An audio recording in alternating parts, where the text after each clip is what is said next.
What's going on, everybody? Welcome to After Prison Show. And today I want to share with you guys a prison-related news story, but we're going to do this in a way that we don't usually do prison-related news stories. And what I mean by that is usually when we address prison-related news, I try to do so in like a humorous, probably sometime even asinine type of a way.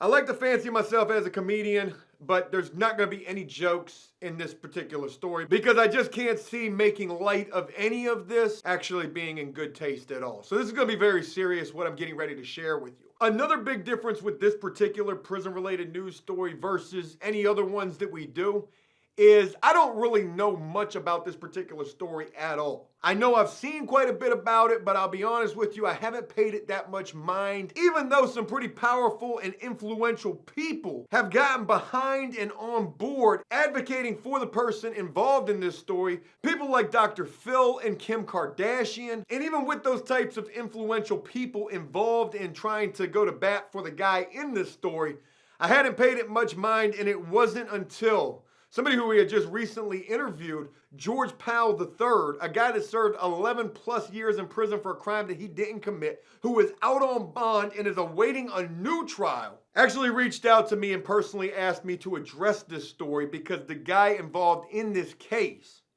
is actually locked up down in the state of Texas, where George Powell served 11 plus years himself. So I want to honor that request of George Powell III and address this story. And I'm going to be honest with you guys, it's almost embarrassing that I don't know more about what I'm getting ready to share with you guys. And if you don't know anything about this, we're going to learn about it together. And it's definitely a story that should be addressed here on After Prison Show and is in relation to an individual by the name of Rodney Reed. And I've got quite a bit of notes here on this guy. Shout out to Cody for helping me get all of this squared away and ready to film. This is a story that definitely deserves as much exposure as it possibly can because Rodney Reed, who is a 51-year-old black man who has been locked up for the last 21 years of his life, is on death row and is scheduled to be executed on my birthday later this month, November the 20th.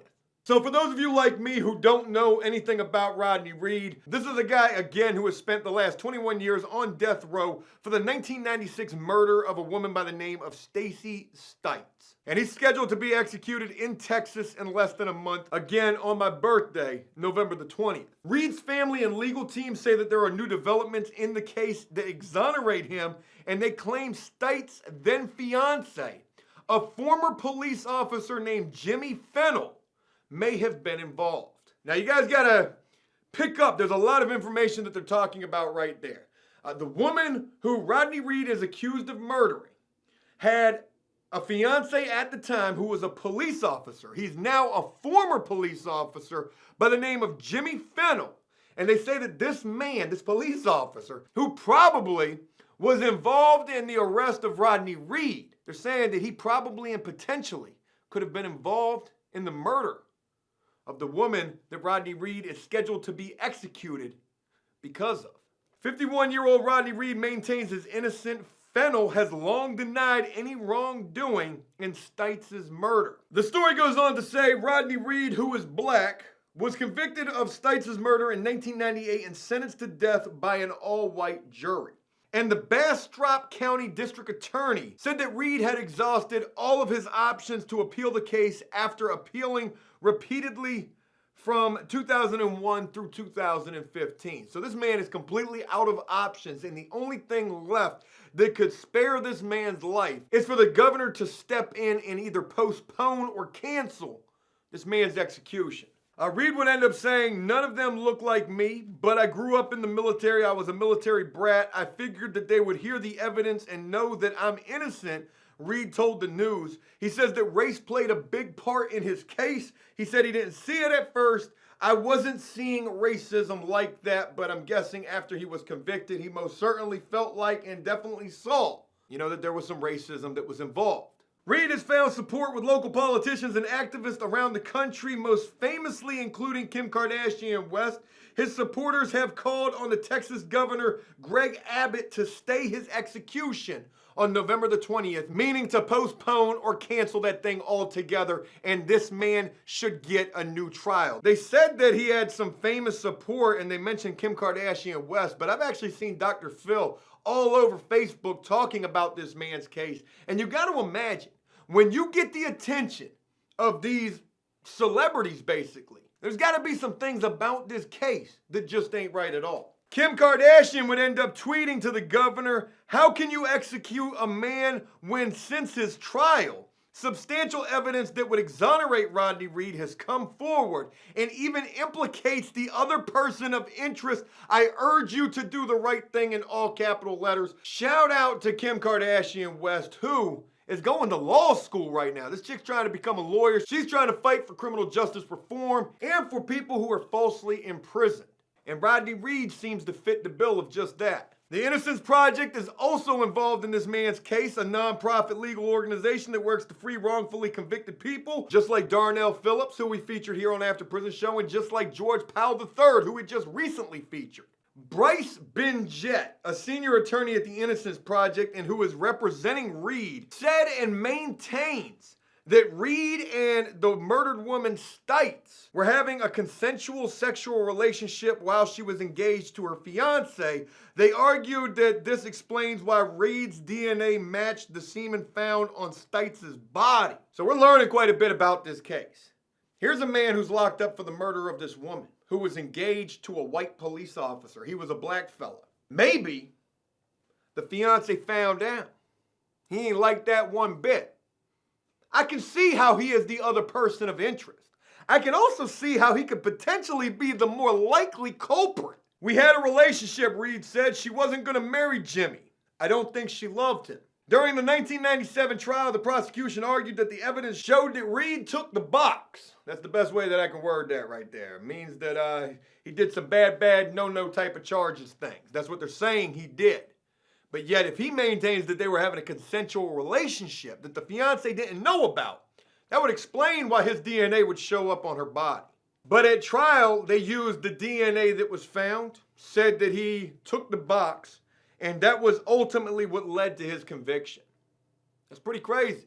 The Innocence Project has filed a number of motions to test DNA evidence collected at the crime scene. We're asking for DNA testing because it's a clear path where you can find additional evidence in the case. And the obvious thing that you would want to test is the belt, because it was the item that was used to strangle the victim. It was held in the hands of the murderer, and that's very likely to have the DNA from the murderer.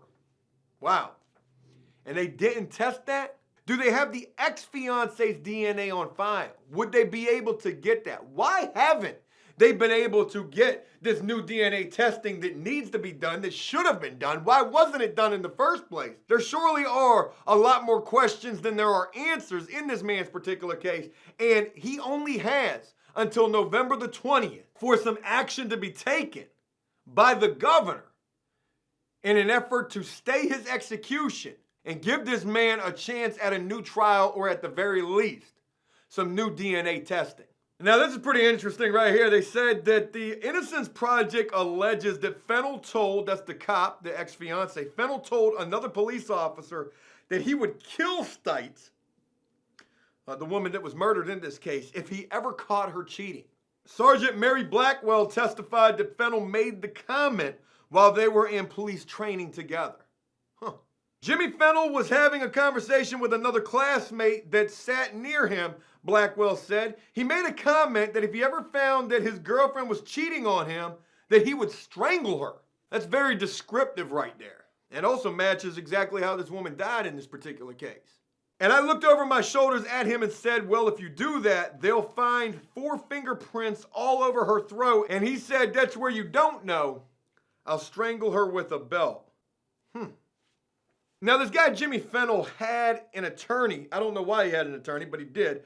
That guy's name was Bob Phillips, who told the news that this guy was not in any way involved or connected to Stites' murder. Of course, that's what any lawyer would say about their client. But he also went on to say, not based on any of the credible evidence or physical evidence or forensic evidence, this lawyer said, it's a concoction of creative, brilliant lawyers trying to save a condemned man, who is worthily condemned, I might add. The lawyer also goes on to say, if I for a moment thought Jimmy Fennell or anyone else was guilty of the offense, I'd be joining all of these press conferences, standing up at the Capitol, begging for mercy, picketing. He added, I never want it on my record that I facilitated either passively or actively in the wrongful conviction and execution of an innocent man. But there's never been a guiltier man in the history of Texas than Rodney Reed. I'm not sure I'm really agreeing with that, based on what this story is bringing to light. And along with all of the appeals that Rodney Reed has exhausted in an effort to try to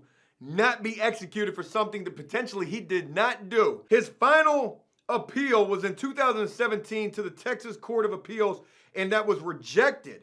Reed's request for court-ordered DNA testing, and the reason why this was rejected is absolutely crazy to hear, but they cite issues with possible cross-contamination and storage that got nothing to do with the damn case at all. So it sounds like the only reason why this final appeal was denied was because of the way that the evidence was stored.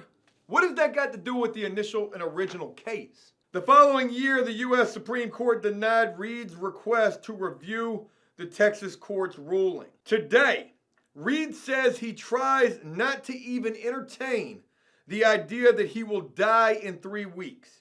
I feel that the truth is out there, he said. They're going to be executing an innocent man. Now, real quick, I have to throw this in here, and I should have thrown this in here from the very beginning. Jimmy Fennell, the former cop and former fiance of the woman who was murdered in this case, actually ended up getting arrested, and I don't know why he got arrested. I know he ended up going to prison. And when he went to prison, he tried to join the ABs. And while attempting to try to join the ABs and looking for protection from them, he admitted to them that he, in fact, killed this woman. And what's crazy about that is, if you think about this individual, Jeremy, who we're currently working with, an individual who himself is a member of the Aryan Brotherhood. One thing that he told me quite a bit about what it's like to be in a gang, especially that gang, while serving time in prison. And he said when a new individual is thinking about or wanting to join that gang will learn and know everything about you, one way or another. And when you are being considered to becoming a brother, we know everything about you. I'm gonna know your grandmother's name. I'm gonna know everything about you. Because we'll pay for the background check. You know what I'm saying? If we can't get it done for free and it's gonna cost, we'll pay for it. But I'll know if you've ever taken the stand on anyone in any state, federal or state or federal, it ain't gonna matter. I'll know everything about you. Everything. So I tell guys, listen, before you give us your information, if you've got any skeletons in your closet, walk off, man, and just walk away. Because once we find out, it ain't like we can forget it. We're not gonna forget it. So it makes sense that this former cop would admit to what he had done, maybe in an effort to get better favoritism within the gang. Who honestly knows? But there was a former inmate, a member of the ABs named Arthur Snow, who says that Fennell, this former cop, made the comments to him while they were serving time together in a prison in Curio, Texas. Comments in which he confessed to killing this woman because she was sleeping around behind his back. Arthur Snow says Fennell approached him seeking protection in the prison from minority inmates. During one of the conversations, Snow says Fennell made a racist comment and said that he had to kill his fiancée because she was sleeping with a black man. And Rodney Reed has always claimed that he and the woman were having a consensual relationship, which explains why his DNA had been recovered from her body. Arthur Snow is now the fourth witness to come forward in recent weeks casting doubt on Rodney Reed's conviction. If that ain't about as crazy as it gets, this former cop, this other person of interest, who ended up going to prison, and I want to say he went to prison for something involving another woman, tries to join the ABs, confesses what he's done because of what she was doing. And on November the 20th, this man, Rodney Reed, who's been locked up for 20 plus years, is going to be executed for something that he probably, it surely sounds like, he did not do. Folks, I wanted to share this story with you, and a special shout out to George Powell III for getting my attention with this particular story.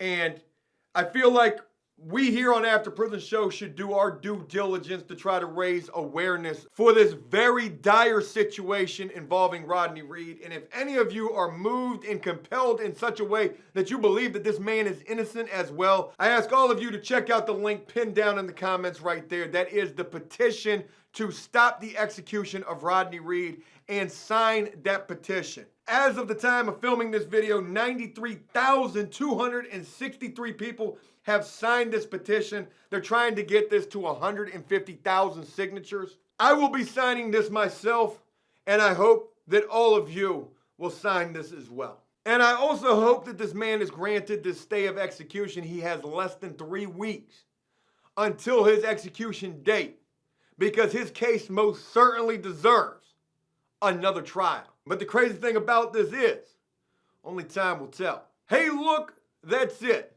I hope you guys enjoyed this video, and if you did so, please leave a like and a comment letting me know exactly what you think about all of this. And as always, until next time, enjoy life, the free world. Never take a moment for granted, and make the most of every day. Peace!